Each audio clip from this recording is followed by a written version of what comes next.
which I'll do now. We may or may not record these, so we encourage you to join us live so you can go through the questions, and if there's a chance we decide not to record it and replay it, then you won't have to worry about it because you would have been in attendance. We are limited to 100 people on each of these. There's a significant price increase to go above 100. So although I think 170 or so of you registered, the first 100 get in. After that, sorry. All right, so I'm going to go ahead and get started. My name is Kevin Amolsch. I'm the founder of Pine Financial, and I got started in real estate a long time ago, about 15 years. I've done 150 deals as a buyer or a seller and over 900 as a private lender. I've got 30 rental units right now that I manage in 3 different states, and I'm developing or a partner in 70 townhomes in the Denver area. I've also become a hard money lender in 2006, which is basically what we're talking about today is hard money and deal analysis. And I started Pine Financial in 2008. Pine Financial happens to be the largest hard money lender in both Colorado and Minnesota, and we're quickly picking up steam in DC. And we now have access to just over $50 million in private capital. Today, we're going to be discussing hard money and why, actually we're not discussing, that's what we did last month. Let me look at my notes here. Today, we're going to be discussing how to analyze a deal. We're going to go through the maximum allowable offer formula and some other important formulas that are important for you as a real estate investor. And then we're going to go through a calculation on how to calculate what you need to bring to closing, because I think that's important and we get a lot of questions about that. So I'm going to bring in my guest here, Justin Cooper. Justin Cooper is one of the top, he's a top performing loan officer with Pine Financial Group, and he's actually leading our charge out there in DC. So for those of you in that market, you probably have had a chance to meet or speak with Justin. He has significant amount of experience, which I'll let him describe to you. And he's a leader in our industry and in our community, and he's often looked upon for advice. So Justin, I'm so happy to have you. Well, thanks, Kevin. I really appreciate that we're doing these webinars. I think it's giving us a chance to touch a lot more people than we usually do with all the free classes we do that are live, whether they're at libraries or the happy hours we do in each of our markets. These webinars are allowing us to touch a lot more people, and I'm pretty excited about doing these things. Like Kevin said, I work here at Pine Financial Group. We're hard money lenders, and I've been investing since 2007, which if anybody was around in 2007, you know is a great time to be a total newbie and buying your first rental property. We may be talking about that down the road, but that is certainly a lessons learned there from that first project. I wound up losing about $9,000. But really, I just chalk that up to education because I learned so much on that first project. And now, I share what I've learned basically every day with my clients when I'm talking about hard money. I've gone on to do a successful fix and flips. I've owned a handful of rental properties. I'm picking up more rental properties each year. I've done some new construction projects as well. But really, the day job, if you will, the JOB, is being a hard money lender. So I don't really look at it as a job because I'm following my passion. I'm doing what I love every day, which is playing with real estate and talking to people, making sure that they don't make those mistakes that I did on my first project. But I think what we're going to do here, now that we've talked a little bit about who we are, let me see if I can get the cursor moving here. There we go. Should have been on this slide for a second or two so you can see who's actually speaking. So Kevin, of course, kicked us off. He's on the left. I am the gentleman on the right. But enough about us. Let's get into these important formulas for real estate investors. Now, Kevin had mentioned the first thing we're going to talk about is the maximum allowable offer, the MAO, the M-A-O, the maximum allowable offer. Now, we're going to go through a spreadsheet that we actually have on our website.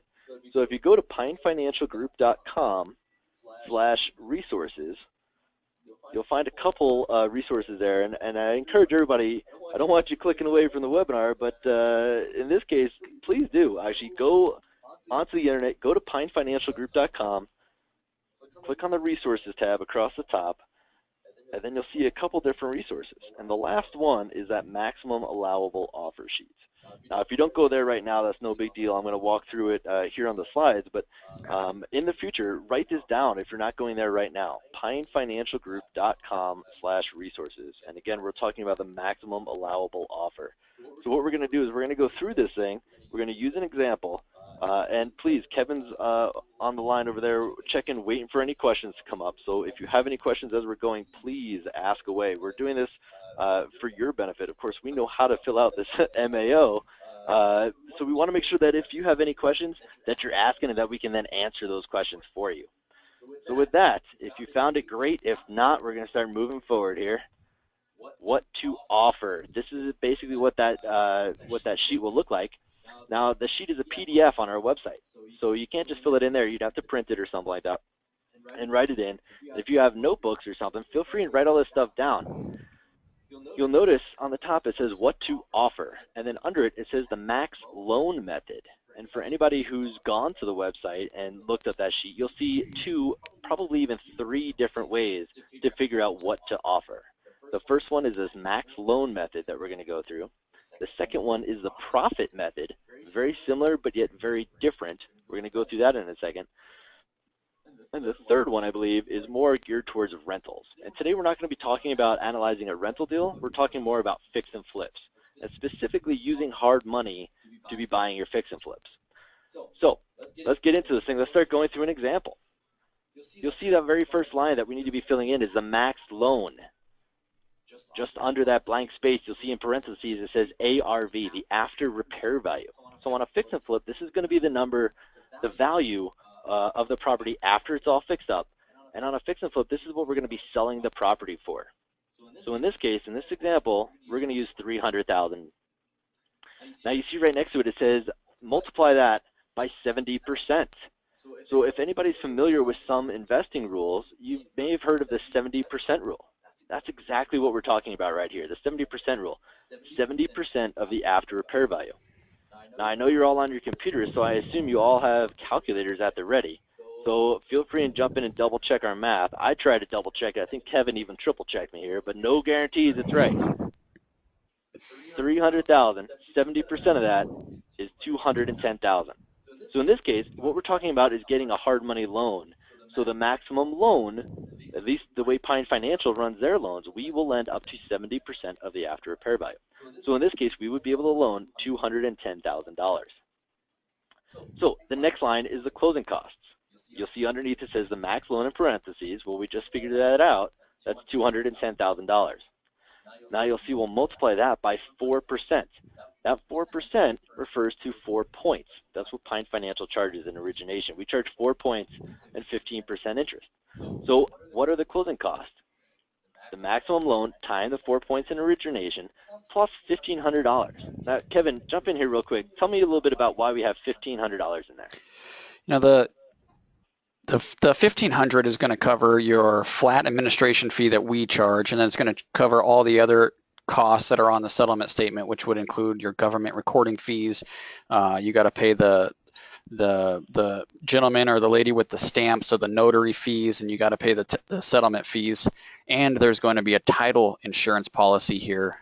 See, whenever you close on a real estate deal, there's 2 title policies. One's going to be the owner's policy, which the seller of the property is going to pay for, and that guarantees that you are getting clear title. And then there's a lender policy that's going to ensure our lien on that property. So that's going to cover both the making sure you're clear title and that we're in a senior lien position. And so that's going to be required to be purchased at closing.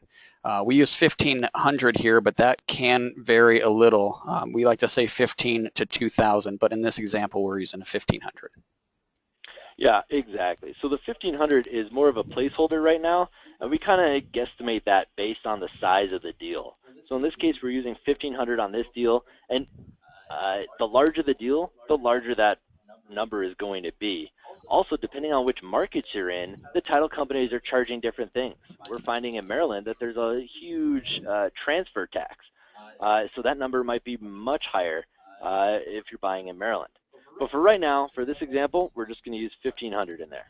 So 4% of 210, the maximum loan, plus the 1,500 is $9,900. So let's jump down. Let's actually figure out what we should be offering. The maximum loan, we already figured out the 70% of ARV, $210,000. We're going to subtract out the repairs, $50,000. This property, $50,000 in repairs. Now, what might we be doing for a $300,000 property and $50,000 in repairs? Well, probably a new kitchen, probably a new bathroom or two, new paint, new flooring, new roof maybe new exterior. $50,000 is going to be a pretty comprehensive budget for a $300,000 home. It's probably not going to be too excessive, but a $300,000 home does need to be touched all over, right? Somebody who's buying that house is going to want a good-looking home. $50,000 in repairs, and then we're also going to subtract out those closing costs of $9,900. So what, if you're keeping up with the math here, 210 minus 50 minus 9,900 is going to be 150,100. So what did we just figure out here? We call this the max offer, but what are we really talking about here? What we're trying to figure out here is what we should offer on this property. We know the property needs $50,000 in repairs. We know we can sell it for $300,000 after those repairs, but what we're trying to figure out is what can we buy the property for? We understand the after repair value is going to be generally a pretty fixed number. The neighborhood will only support the value that it can support based on sold comparable properties. We know the property needs $50,000 because we either have enough experience and have walked through and put together a scope of work, or we've had contractors go through it and put numbers to it. We know the property needs $50,000, but the only real variable there is what we can offer, right? The property is only going to be worth so much, it needs so much, but what we offer and what we can buy it for is really the big variable in this situation. So what we're doing with all this math here is to figure out what's the maximum we can offer. Now, yeah, you can offer more than 150, and you can certainly offer less than 150.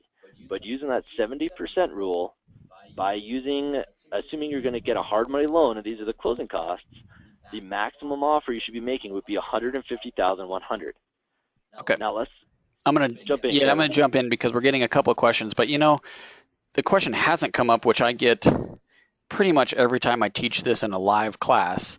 And the question, Justin, before we get into these questions that some of our guests are asking is, well, what about holding costs, and what about mortgage payments and taxes, and what about all of that? Is that we're not accounting for that here? Yeah, that's absolutely right. And going back to that top line, the 70% rule, what we're talking about here, all those things that people are asking about falls into that other 30%. So that 30% is where your profit's going to be, where we're going to account for the holding costs, and where we're going to account for the cost to sell the property. So you'll see on the next one that we go through, we go a lot more detail through each one of those line items, but this one, as you can see, very, very quick to analyze. 70% of the after repair value, we subtract out the closing costs, we subtract out the repairs, and boom, that quickly we can have figured out what we should be offering on the property.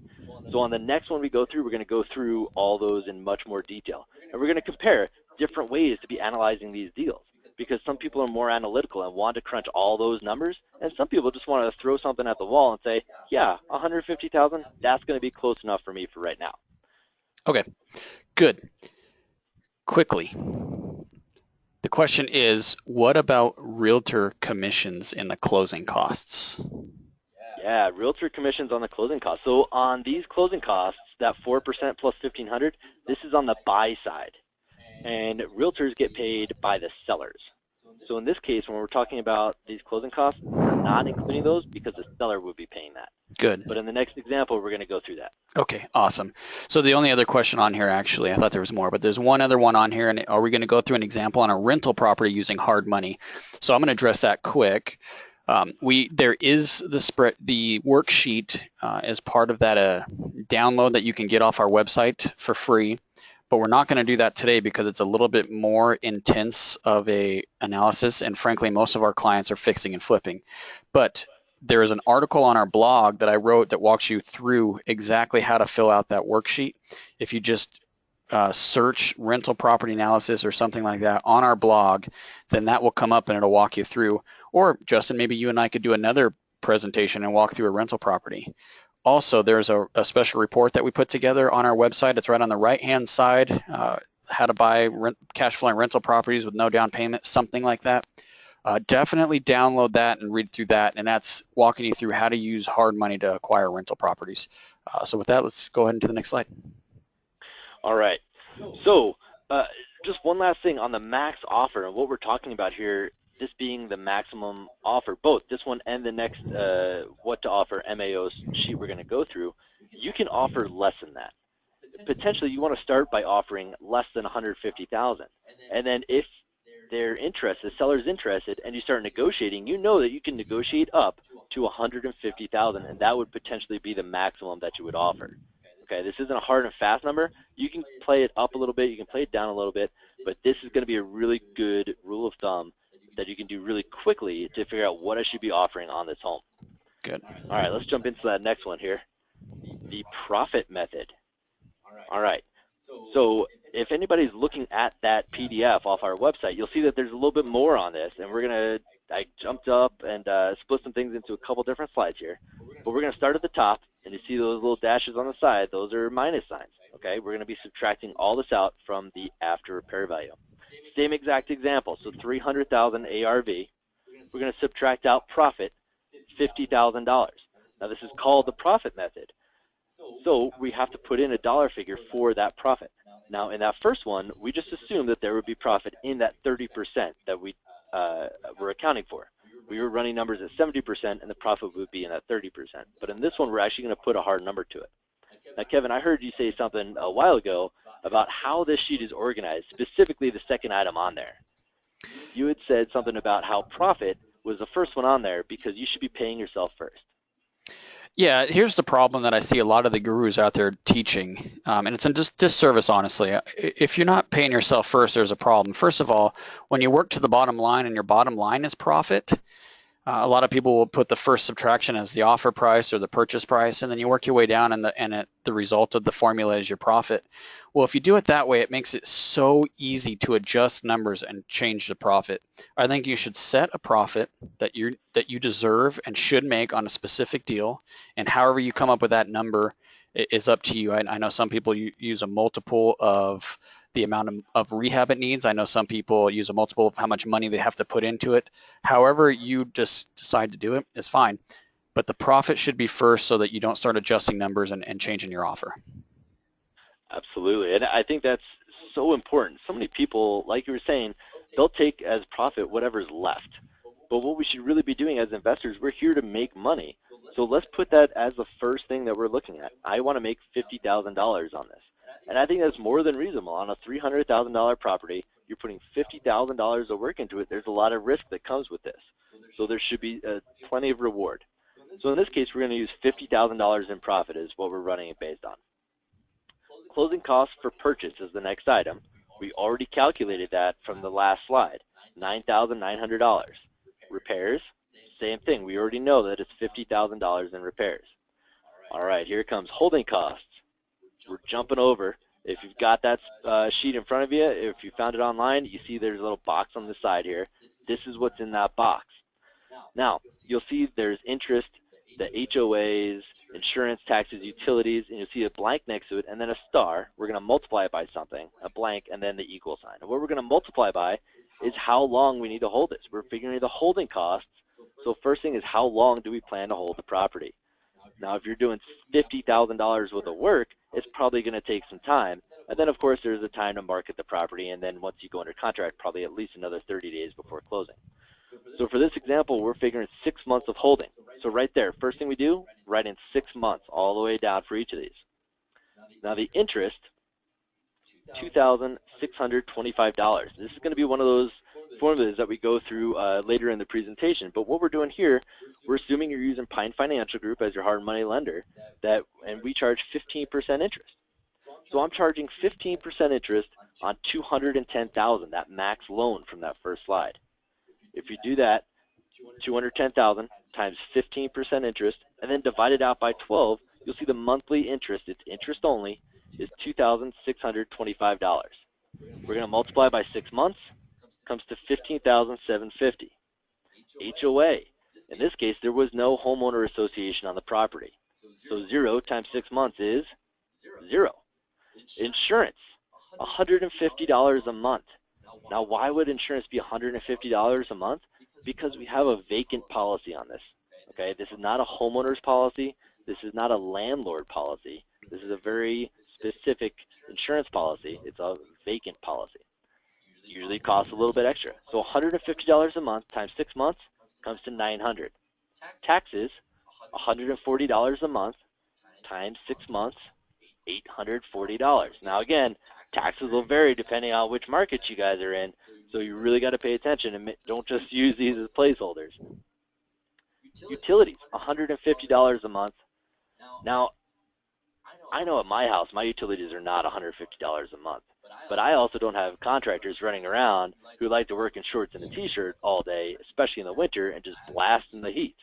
They also, my wife and my kid, don't necessarily drink from the hose all day and then leave the hose on all the time, so the water bill isn't that high. But we're talking about a fix and flip, and we're talking about contractors.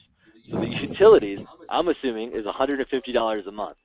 6 months of that, again, $900. So what I'm going to do is I'm going to add up all these things. After the 6 months, the $15,750 in interest, $900 in insurance, $840 in taxes, and $900 in utilities. Comes to $18,390. Here's our holding costs. All right. Let's bring that back over.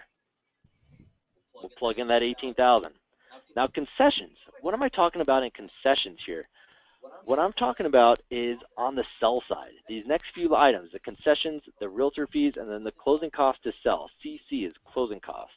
Closing cost to sell. Those 3 items all come into play when we're selling the property. And concessions are generally the money you're going to be giving to the buyer, whether it be they're trying to beat you up on the inspection, so you're throwing money at it, or maybe they're asking for help with their closing costs, so you throw money at it. Whatever it is, you're throwing money at the buyers. I usually assume 3% in concessions. In this case, we're using $6,000. That's 2%, I believe. Realtor fees, we generally see both the buyer side and the seller side, usually about 3% each, so usually it's about 6%. In this case, $15,000 for the realtors, and I think that's 5%. So I think the client on this one got a little discount from his listing agent. And now the closing cost to sell. Generally, that's about 1% of that after repair value, 1% of the sale price. All right? So if you've been following along at home, double check my math, $300,000 minus the $50,000 in profit, minus the $9,900 in closing costs when you buy, minus $50,000 in repairs, minus the $18,000 in holding, minus the $6,000 in concessions, $15,000 in realtors, and $3,000 in closing costs when you're selling comes to $147,710. Pretty darn similar to that 70% rule, right? What did we have there? $150,100. Much quicker analysis. We didn't go into near as much detail. We didn't have to pound on the calculator near as much, and they're both incredibly similar. So if you're more detailed and those folks who are asking questions about those holding costs, this one might be the better way to analyze the deal because you're more interested in that. You want to see all those numbers.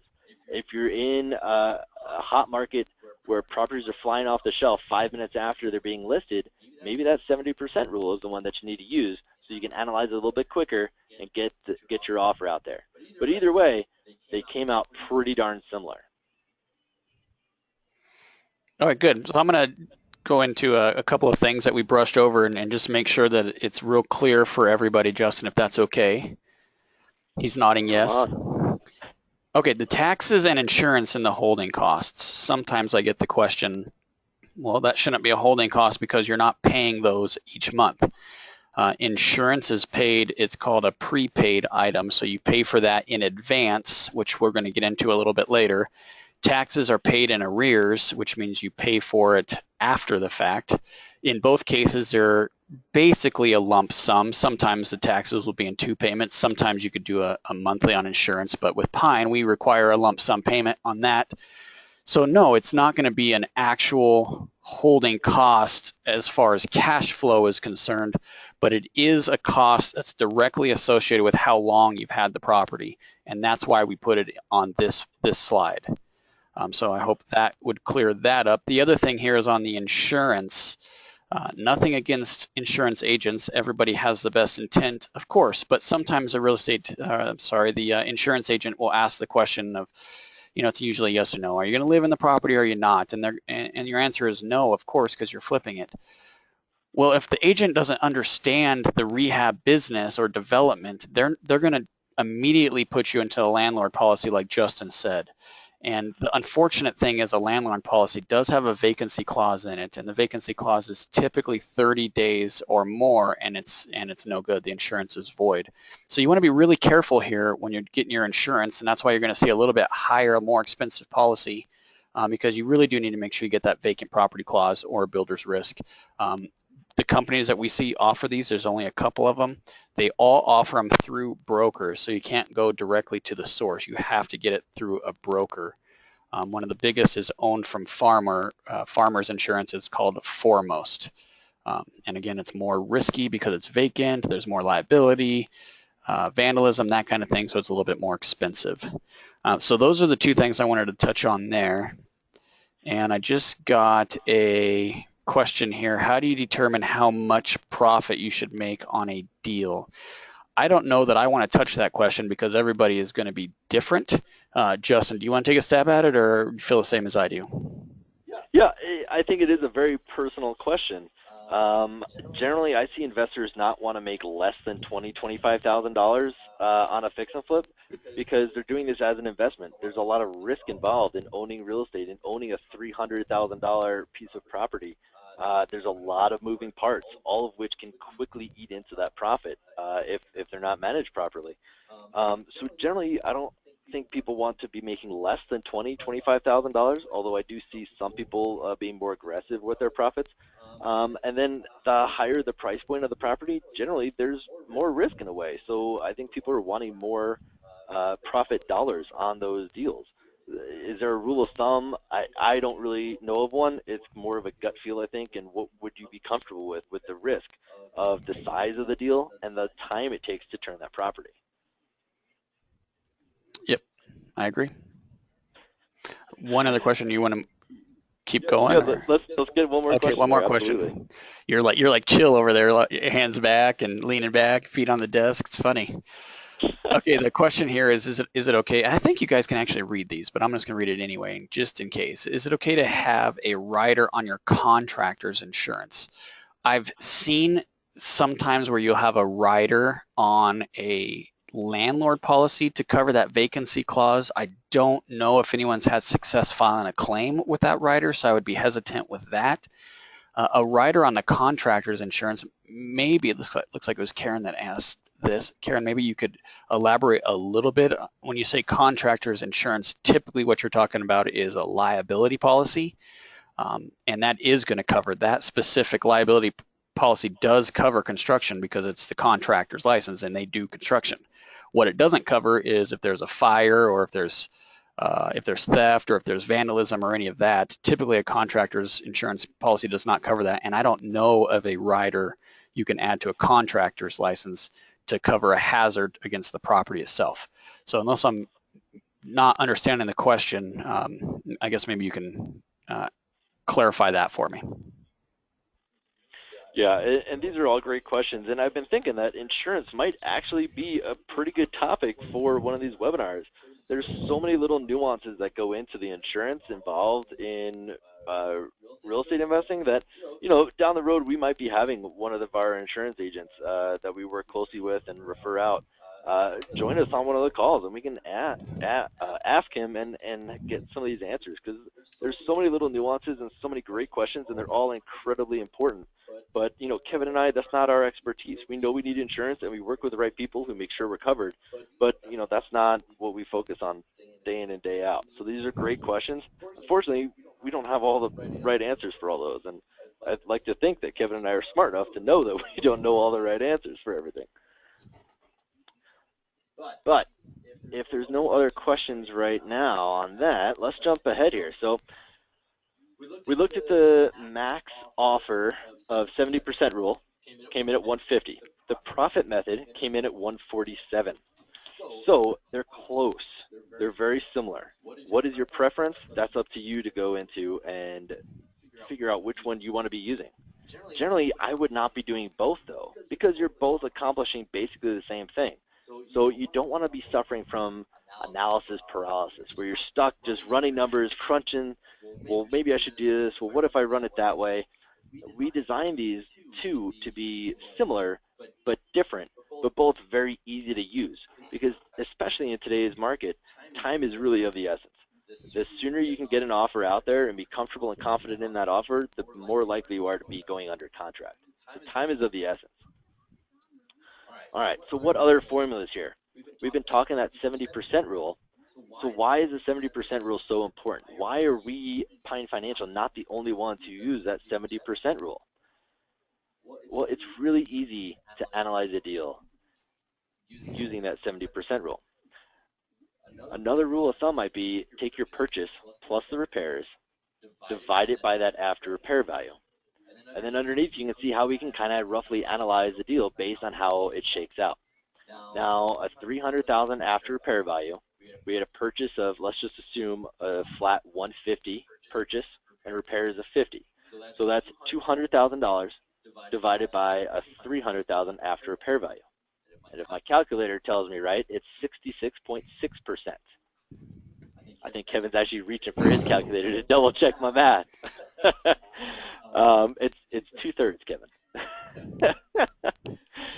So 66% is less than 70%. So that first red bullet point says it should be a good deal. There should be enough room in there for the holding cost, for the profit, for the cost to sell. It should be a good deal. But what if it was a little more expensive? What if we pay higher than that, 160, 170? What if it comes in between 70% and 75% of the after repair value? Well, it should be a good enough deal to profit. Now, the difficult part on this is you still have to pay to sell the property. You're still going to have those closing costs, and the realtors are still going to want their fees. You're still going to have those monthly payments and holding costs. So really the only variable that starts changing there, the higher your purchase price, is the less profit you'll see. But if the numbers come in between 70 and 75%, you should still be able to profit. It won't be as much, but there should definitely be profit in there for you. It should still be a relatively safe deal. Now, what if the numbers come in between 75% and 80%? You'll see my little comment saying it's probably too tight, but it might work. Now, if you're going to hold it for a full 6 months, in Colorado and Minnesota, Pine Financial's loan is 9 months long. So what if you hold it for 8 months? Well, now your holding costs are much higher. So now if your percentage, your ARV, is 75 to 80%, your holding costs are way higher. So there may not be any profit left for you. But what if you find a really good deal, it's a quick little flip, it's a clean property, and you can be in and out in 3 months, safely, comfortably. You know you'll be able to turn it that fast. Well, yeah, maybe paying a little bit higher for that might make sense because your holding costs will be reduced. But again, this is a very personal question, and it depends on your deal, it depends on your situation.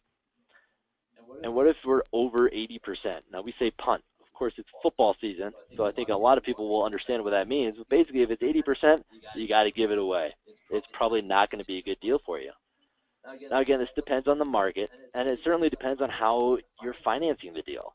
Are you a real estate agent and counting your commissions as part of the profit? Well, great. That's a different way you can be running the numbers. What if you're a cash buyer and you're not using hard money? Well, that financing cost just went down tremendously. So maybe an 80% deal still is now going to be relatively good for you.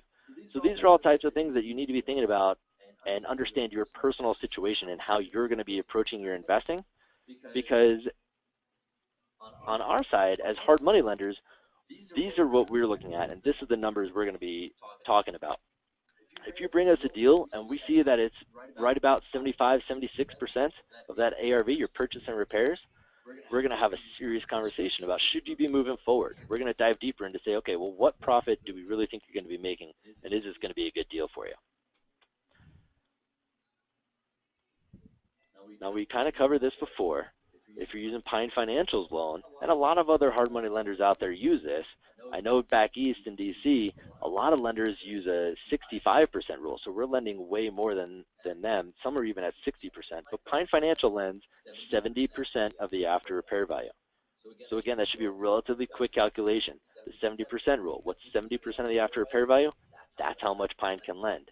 And Pine Financial wants to cover all of your costs if possible, your purchase, your repairs, your closing costs. So that's why on that very first one, we said, what's that 70%, what's that max loan, and then we subtracted out all those other costs.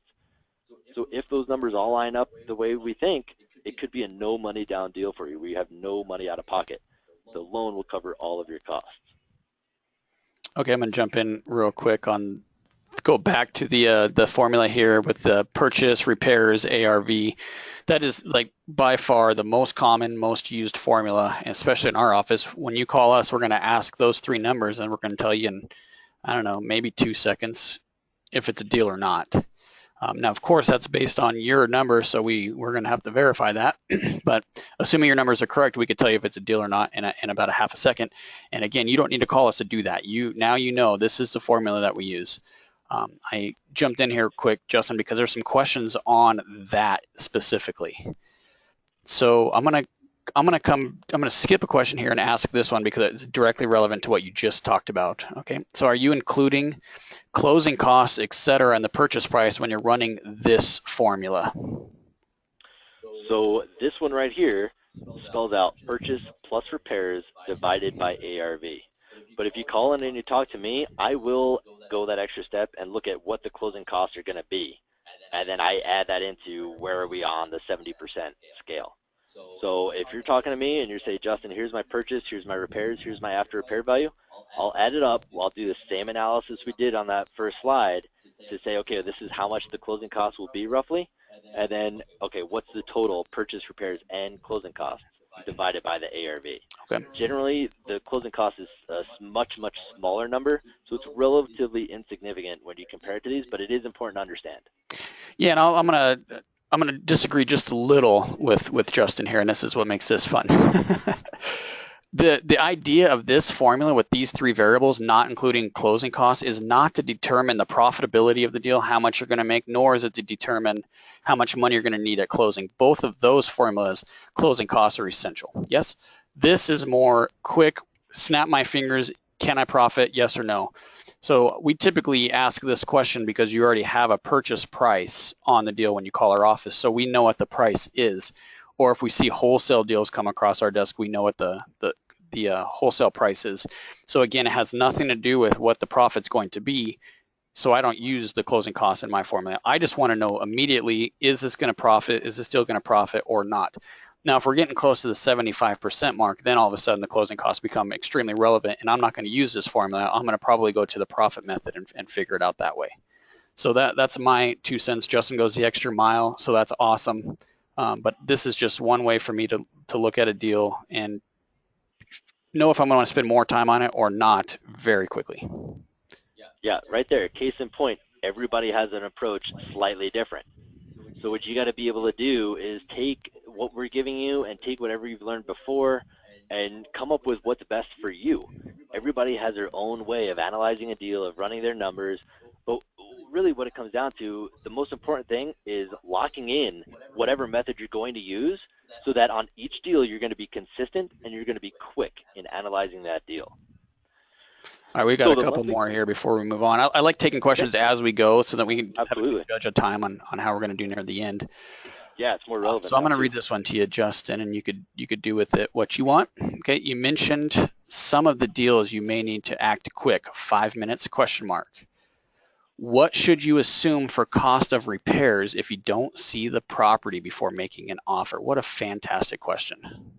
It is a great question, and I think it's a great topic for another webinar. I'm gonna take a run. I know we're limited on time, so I'm gonna take a run at this one, and then we'll Please do. I wasn't trying to dodge it, but absolutely jump in. Okay, so as you do more and more deals, you start to know how much it's going to cost to repair. You'll learn specific types of properties in specific neighborhoods, and you just know that this type of property, 4-bed, 2-bath, ranch, brick, all of that in this neighborhood, it cost me $25,000 to $30,000, and so you'll learn that over time. With that said, when you're just getting going, I actually recommend you go to the properties and then make the offer maybe on the spot if that's what it takes. And that way you learn. Once you become more mature as a real estate investor, I would actually encourage, and a lot of people disagree with me on this, okay, but I would actually encourage you not to look at properties and make a lot of offers. And I would use a conservative number for your repair the best that you can, but make sure you have a contingency in your contract that you have the right to go look at the property, and then you could run your numbers, and if the repairs are higher than what you guessed is basically what it is, then you can get out of the contract or renegotiate. I don't like you doing that a lot, renegotiating and backing out of contracts, so I want you to be more conservative with your repair numbers, but have that safety net if there's something huge that you didn't see coming, so you can get out of the contract and get your earnest money back. So I hope, Lynn, that answered the question. And let's see what else we have. This one from Mark. Can you adjust or skim your repair costs according to your purchase price? Ooh. Well, here's the great thing about, writing out your numbers is if you use a pencil, you can erase it and write in a different number. But what are you doing there? Or you're just robbing Peter to pay Paul. I mean, if you have been through the property or your contractor's been through the property and they say it's going to take $50,000 to repair this property, yeah, maybe you can sharpen your pencil, get it down to 45,000. Maybe you can have some special buying group that you're a member of and get it down to 40. But, how much time does it take to figure all that stuff out? If it's in the interest of making the offer and $50,000 is a good number, it's a safe number, it's a conservative number, just like Kevin just said, I would be making your offer based on that $50,000 repair. And then once you're under contract, now you can go shop. Maybe you can get a better deal on cabinets or countertops or whatever the case is and trim that down a little bit. But up front, I wouldn't be trying to trim down that repair number. If anything, I would go the other way. Exactly. Maybe a slightly inflated number, a conservative number, as Kevin said, to be safer. And then if you can, beat up your contractor or get a better deal, that's going to be more profit in your pocket. But if you go into it knowing you're in a safe position with your numbers, that's the best place to start. Yeah, and it's been my experience, Mark, that investors, no matter how experienced they are, go over their budget like 100% of the time. So we don't typically see people come in under budget, and that's one of the reasons I think Justin might talk about this a little bit later. We are going to require a contingency on at least the first deal that we work on together, so that you have a little cushion there in case you do go over. But the good news is, if you're making an offer based on a $40,000 or $50,000 profit and you go over, there's still profit there. Okay, the next question is one that we can't unfortunately answer in this call, but she's asking, can we use these formulas for rental properties? And again, I think I touched on this, but we have a worksheet that you can get off our website under the free resources. It's under Mayo. It's the second sheet in the attachment there. So that walks you through how to do it. And then if you have questions or concerns about how to fill out the worksheet, I wrote a blog post about that you could find on our blog. But that's a much more complicated formula because there's more to it, frankly. Yeah, and you're looking at different things. On a fix and flip, we're worried about the profit dollars when we sell a property. On a rental, you're generally looking at what is the cash flow on the property. So you're running a very different metric there, which takes some very different analysis. So no, we're not talking about it today. I apologize for that. It is going to be a great topic for something in the future, but we already have a lot of resources out there that you can jump into today, like Kevin was just mentioning. All right, we're doing okay? Should we move on to the next slide? Let's keep going. We got about 15 minutes here. We're running out of time here, but Kevin likes to talk fast. So I'll have Kevin jump in here in just a second. Another formula here, the closing costs. So again, we touched on this on one of the earlier slides. We have the loan amount times the 4%, because we charge 4% in origination, 4 points as we call it, plus that $1,500 to $2,000. And depending on your market, depending on your price point, that of course could be a little bit higher. Now here we go. This is where I'm going to throw it back over to Kevin. We're talking about the prepaid items. He already talked about this a little bit, but he's going to go into a little bit more detail here. And then we're going to actually run through some numbers, calculating how much cash to actually bring to close. Okay, we like to break out the prepaid items because they're not necessarily a cost of the loan. The interest, I guess you could argue that is, although I consider that more of a holding cost, same as insurance. But these are items that need to be paid up front. Now, interest, quickly, when you're dealing in the world of finance and specifically lending money on properties, interest for the first month is paid in advance. So let's say, what is today? October 6th. So if you close on a deal today, you would pay interest from the 6th all the way to the 31st, and you would pay that today. You would not make a payment, however, in November. So there'd be no November 1st payment. Some of you may have noticed this when you're refinancing your house or buying a property. So what we do is we prepay interest when we close, and then we immediately jump to paying interest in arrears. So November interest will be due December 1st, and then we're always behind on the interest. And we do it that way because at the very end, when you pay us off, we want to collect the principal plus whatever accrued interest there are. It's easier for us to do it that way than to have to owe you money for prepaid interest for the final month. So we collect the interest prepaid up front, as we just described, and the way it's calculated is interest per day times the number of days. Interest per day is calculated by the loan amount times the interest rate. In our case, it's 15, and then divided by 360. Now, I get questions occasionally why I use 360 and not the full year 360. Is it 364, 365? The reason for that is we're trying to do a 30-day month. We're just trying to be very consistent. So in the world of finance, it's very common to have a 360-day year and multiply it by however many days there are. Now, for me, I like to move quick. I don't like to get so precise and perfect with my numbers because I got too much going on and I want to do deals. I want to do a lot of them. So I'm going to look at a deal and I'm going to say, hey, I'm going to close sometime in the middle of the month. I don't know what day, but it's going to be somewhere in the middle. So I'm just going to take a monthly payment and divide it by 2, and that's what I'm going to use for my estimated prepaid interest. Insurance, typically it's a 6-month policy. I've done a lot of flips where they're smaller deals, so $1,000 for a 6-month policy covers it. It might be a little bit more. A good way to do this is to actually call the agent and get a quote. But again, if you're trying to move quickly, I like to use $1,000 for a 6-month policy. I agree. I think you should be reaching out to your insurance agent. 1, to find out if they can give you the right policy, but then 2, to get to know what they need and how fast they can move and how can they turn around the quotes so that you understand what kind of policy you're getting, when you're going to be getting it, and how much time do I need to be giving them, what kind of information do I need to have. These are one of the people who's going to be on your team is an insurance agent. So you want to make sure you understand what it's like to be working with these folks. Okay, and if you could move the slide for me, Justin, and keep going here. So how much are you going to need to closing?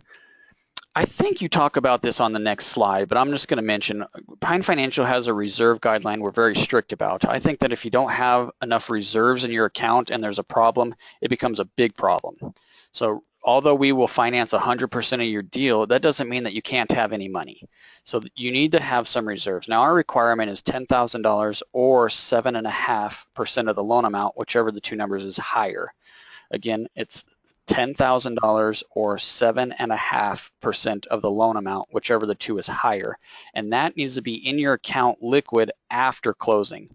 So it's extremely important to know how much you need to close because you need to add that to the reserve requirement in order to qualify for the loan. Okay, so the way we calculate what you need is first we have to calculate the debits, and this is going to be anything that you need to pay to get the transaction done at closing. So you do that by adding the closing costs, the prepaid items to your purchase price and your repairs. All of that needs to be funded right at closing. Okay, next thing we're going to have to do is calculate the credits. This is going to be any money that you're getting at the closing table. Clearly, you're going to get credit for your earnest money and then the loan amount. I put in parentheses here tax credit because you do get a tax credit, but I don't use it in the formula. That's more of a buffer for me or being more conservative. You might have remembered that I said taxes are paid in arrears. So if you close today, December 6th, October 6th, taxes for 2015 aren't due until 2016, and you didn't even own the property for 10 or 9 of the months. So you're going to get credit for those 9 months that you didn't owe at closing, and then you're going to be responsible for the full tax bill when it comes due the next year. Okay, so again, that's the explanation on tax credit, although I don't use it in the formula. And then I just take debits minus credits, and that gives you the money that you're going to need to closing. So I think we have an example here that we can cruise through real quick, and then we'll go through the Pine Financial loan and then get through some questions. I see at least 2 more coming in. Okay, so calculate the debits on the deal that we already analyzed that Justin did so well of a job analyzing. Remember the closing costs, we had the loan amount of $210,000, which was 70% of the $300,000 ARV. Okay, multiply that by 4 points and $1,500, and we already did this one. It's $9,900. Okay, monthly payment, I think we did this one as well. 210 times 15 divided by 12. That looks familiar because that was the number that Justin used in the holding costs slide in that little box. Okay, prepaid items. I don't think we've done this one yet. Monthly payment of $2,625, and again, I just divide by 2 to get a real quick number, and I add the insurance of $1,000, and I get $2,312. Okay, so my total debits, again, purchase price is $150, my repairs is $50,000, my closing cost $99, prepaids $2,312, so total debits that I need to get this deal closed, about $212,000. Okay, now we got to calculate the credits. 70% of the ARV again is $210,000. That's the maximum we could loan you. Plus, you likely have earnest money. In this case, we're using $1,000 because that's fairly common, and that gives you credits of $211,000. So how much do we need to close? Well, our debits again, 212,50 minus your credit of 211. You're going to need to bring a check with you to closing of $1,212. So that's a pretty good deal, wouldn't you say, Justin? That's an awesome deal. I honestly had no idea when we were putting these numbers together exactly how good of a deal it was going to be. I had a pretty good idea because we ran through the what to offer, and ideally it comes out to be a no money down deal if the numbers are all right. So it made sense when I put it all together that it was only $1,000. Relatively minor when you're talking about buying a property that's going to be worth $300,000. All right, so Mike wants to know that since we're talking about this right now, do you typically see people buying properties at 50% of ARV? I'm going to let you take that, Justin, but first of all, I want to say this. I know people out there say you always make your offer at 50% of list price or 50% of ARV, and those types of offers completely ignore one of the most essential variables, which is your repairs. So I'd be hesitant to look at a deal like that, but go ahead, if you would go ahead and quickly address that question. Yeah, I think when you're shooting real quick rule of thumb, if you can get a property under contract at 50% of the after repair value, you're probably sitting really well. It's probably going to be a good deal. Now, yeah, I mean, if it's a total teardown and new construction, no, you probably didn't buy it cheap enough. If it's a real quick cosmetic paint carpet type deal, you're probably getting a hell of a deal, and could probably be more than that. But if you look at just some really round numbers here, buying at 50% of the after repair value, that leaves 20% of the after repair value for the repairs and the closing costs. Hold on, Justin, just a second here, because we're short on time. I don't mean to cut you off, but that actually wasn't the question. Oh. I just pointed out that I would not look at a deal like that, and you went the complete opposite direction. You said you should look at a deal like that. I would not look at a deal like that, okay? But the question is, are we finding deals? Are you seeing deals at 50% of the ARV? Sometimes. I'll answer that, Mike. Again, I don't look at the deal that way, so I don't know exactly the answer. I'd have to go back and look at them. I look at the entire picture, but I could tell you we're financing, I don't know, 11 or 12 deals a month throughout the 3 markets that we're in. So yes, we're seeing lots of quality deals come across our desk. All right, biggest mistake in a flip. I hope we can get to that one, Scott, but let's go ahead and get through the presentation now because we have 6 minutes. Well, I think we wrapped up pretty well. So this is basically our last slide. What does it take to borrow from Pine Financial Group? So we talked a lot about this as we were going through, but we kind of skipped some things because we didn't dive into our loan in too much detail. But first point, 70% loan to value of the after repair value. Pine Financial will loan 70% of the after repair value. Ideally, that will cover 100% of your costs. Going back to that very first slide, the 70% max offer, we have 70% of the after repair value minus your costs. So that way, hopefully, we can cover 100% of those costs in that loan. We do look at credit. We do look at income. And as Kevin hinted at, we do want to make sure you have some money in your pocket. Even if you only have to bring $1,000 to closing on a $300,000 ARV, we want to make sure that you do have money in your pocket, even though we don't want you to necessarily use it. We look at 6 months of payment reserves, or 7.5% of the loan amount is what we want to make sure you have there. We can close quickly. 2 weeks is comfortable for us. We've closed as fast as 24 hours for the right client and the right deal. So time is always of the essence, and we understand that, and we try to be as accommodating as possible. Closing in the name of an entity. In Colorado and Minnesota, if you want to buy in your personal name, we can do that. If you want to buy in an entity, we can do that. In the DC market, it's only in an entity.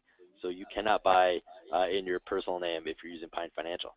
We charge 4 points, 15% interest, and it's a 9-month balloon in Colorado and Minnesota. In Washington, D.C., it is a 6-month loan. So things in D.C. are slightly different, but generally running the deal, analyzing the deal is all very the same. That was it. Kevin, you said we got some questions. Yeah, What we do we have got? one that we can address, but I just wanted to open this up now, you guys. We have about 4 minutes, and we're happy to answer any question that you have. We might go a little bit late if a lot of questions start coming in, but the recording, I've learned, will cut us off. So we'll try to answer as many questions as we can. So while these start coming in, if they do, let's go ahead and go through this one, Justin. Actually, that's not the one I was looking at. We got a couple here. What is the biggest mistakes that you see in flips? Oh, there's so many. I think probably the biggest one is underestimating your repair budget. That's huge. Make sure you understand your repair budget. And I think there was a question earlier around the budget and how do you come up with that, or if you only have 5 minutes, how do you put something together? I think what it comes down to, as Kevin said, you got to look at a lot of properties. You got to kiss a lot of frogs. Even if you get through there after the property goes under contract, if you can still get a showing and go through a property just to get the experience of going through these properties, putting together a scope of work, I think it's incredibly important. Talking to contractors, understanding what it takes to really install a toilet. You know, you don't just buy something off the rack at Home Depot for $100 and call it good. So I think understanding your scope of work is incredibly important on doing fix and flips. Okay, good. So the questions are coming in now, so I'm trying to hurry Justin up just a little bit. So what credit score do you like to see? Yeah, so I'm not really, what do I like to see? An 800. But I'm not as worried about credit score as the credit report. I really want to understand just what's going on. You know, we work with real estate investors, and a lot of investors, if they've been around a while, had gotten burned in the downturn. So foreclosures are okay, bankruptcies are okay, short sales are okay. We just want to understand what's going on or what had gone on in the past. Make sure we're not going to be doomed to make that mistake again, at least not right away. What I do want to make sure, though, is that you don't have a $2 million tax lien, something that can attach to the property, a judgment, something that can attach to the property, put everybody at risk. I want to make sure you're not behind on your cable bill or on your mortgage because we're about to create another payment. So we look at that, take more of a common sense approach to the credit report, not so much worried about the actual score. All right. 7.5% or $10,000. She missed 7.5% of what? 7.5% of the loan amount. That's what we want to see liquid in reserve, so in your checking or savings account. Yep, so it's 7.5% of whatever the loan amount is. Okay, the question about defaults, I guess I'll take this one. Do we have trouble collecting money? Do we have to chase people down? That kind of thing. So our default rate is extremely low, and this is, I don't know how relevant this is for our borrower clients. More of our investors focus on this, but I can tell you our default rate is under 3%. We have a lot of success doing deeds in lieu of foreclosure instead of foreclosures. We will foreclose, and we're pretty aggressive with it. If you're working with us, we want to work with you, but if I don't hear from you, then we move quickly. And we don't typically take a loss. Over 900 deals that we've funded, we have 2 that we've ever taken a loss on, and we might even be able to recover on those. So hopefully that answered your question on that. I don't get the upfront cost, Justin, other than the earnest money. Can you please advise? Yeah, so that's probably a good question. We didn't spend a whole lot of time on it. And upfront cost, I guess, varies. So for us, when you're working with Pine Financial Group, the upfront cost is extremely minimal. There is no application fee. There's no deal review fee. We can run these numbers just like we did if you're looking at a deal for free. The only thing that would be charged before closing, if you're under contract and working on a deal, would be the appraisal. We got to make sure the appraiser is taken care of for their work, and generally that's between $375 and $400. Otherwise, there's costs associated with buying the property, and these are all costs that come on the HUD, including the 4 points that Pine Financial charges in origination. We charge a $685 processing and underwriting fee. The repair money will be distributed through a draw system.